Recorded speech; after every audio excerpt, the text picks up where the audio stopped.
Ito ang pioneer project. 10 makinarya na pakikinabangan ng bawat isang magsasaka sa unang industry. Alam niyo naman po, ang Pangulong Ferdinand Marcos Jr. ay yan kagad ang isang problemang hinarap dahil naniniwala siya malaki ang pag-asa ng sektor ng agrikultura kung ito ay tunay na masusubok.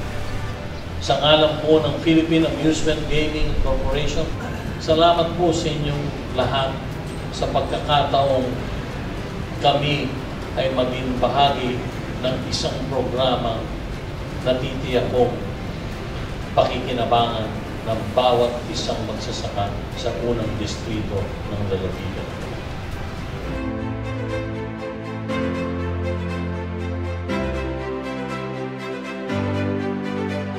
Salamat po doon sa mga samahan na patuloy na tinitignan ang kalalagayan ng mga kapatid natin.